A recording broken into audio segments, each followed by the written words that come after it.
I've been thinking about what I was gonna say about the new Apple Assistant, the new revamped. I don't want to activate my phone accidentally, so I was thinking about what I was gonna say exactly and how I was gonna frame it. If I was gonna frame it about the contextual awareness or the on-screen awareness or the personal context or anything like that, and I think I'm gonna take a different angle with it. I'm gonna make this about, can AI have a personality? I'm gonna let that sink in for a second. Can AI have a personality? We often think of personality as the personal traits and personal attributes to a person that, um, I guess you could say, make that person them, make them that uniquely that person. But we often personify things that aren't human, especially AI. And this is where things get tricky because Apple's talking about personal context and on-screen awareness and broad world knowledge. It knows a lot about the world, and it knows a lot about you personally, and it knows what's going on your phone, on your screen. So it begs the question: can AI personally know you like a friend? Can it have a personal context? Can it have a personality? Can it have personal attributes and traits to itself that makes it uniquely that AI? So we in the land of ChatGPT, Claude, Gemini, those those are perfectly fine AI chatbots and whatnot, but they don't know really much about you. They don't know your context. They don't know who your mom is. They don't know who your dad is, your brothers, your sisters, your nieces, your nephews, and stuff like that. They don't know what's going on your screen. Like they can't tell you. They can't tell you. You can't tell it, hey, blank, add this song to my gym playlist, and it does it for you on your behalf. Say you're in YouTube and you're watching a YouTube video of a song. You know what I'm saying? Like it doesn't do that for you. So, and what I'm trying to frame here is Apple isn't pushing their product to the forefront. They're not pushing their product to the forefront like Anthropic is pushing Claude to the forefront. OpenAI is pushing ChatGPT to the forefront. Perplexity, Google pushing Gemini.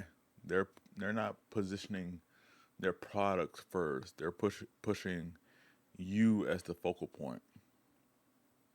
And that's what I'm trying to get at. Like Apple, on the other hand, isn't saying what our product can do for you. It's what you can do for the product more so. So I have some notes here. So bear with me. With personal context, like I was saying, assistant. I'm gonna just call it the assistant. The assistant knows you, who your contacts are. Okay. What meetings are taking place in your calendar,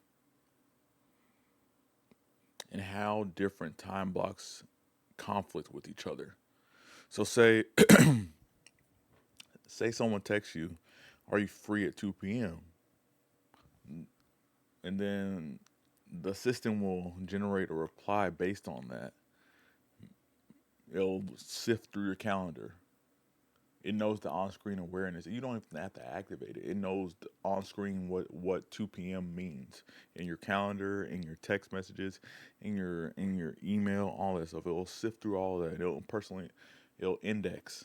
It'll search through all of your your phone. It'll go through your phone. It'll say, "Oh, by the way, you have a meeting at 2 p.m. from 2 to 3 p.m., but you're free from this time." And then it'll generate a response based on that. And you can always edit that response. You can say different things and stuff like that.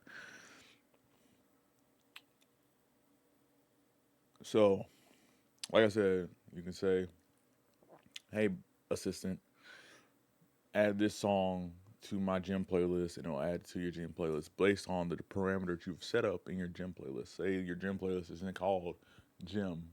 Say it's called something different, but you have in the description, this is my gym playlist.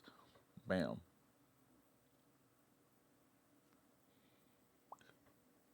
You see what I'm saying? Like they're trying to make it practical. They're trying to, excuse me. They're trying to make it personal. They're trying to make it practical and personal for you. So therefore, that you don't get caught in the notion that, oh, I have to like do certain things to prompt it. I have to set a GCAO, which we'll get to that.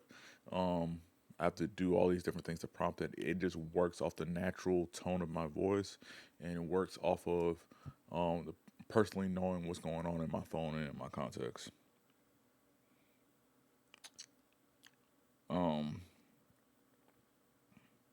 Other AI companies don't have knowledge of what happens on your phone, who you text, how they text, etc.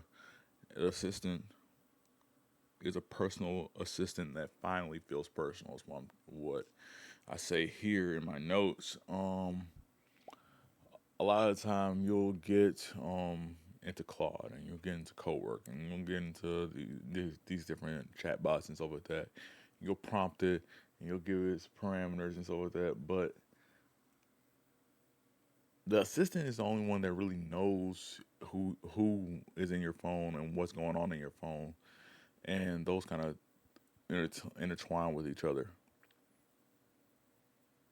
ChatGPT doesn't know who dad is. They don't know who your brother is. They don't know who your mom is. Stuff like that. But the assistant knows. The assistant knows a lot more than these other chatbots.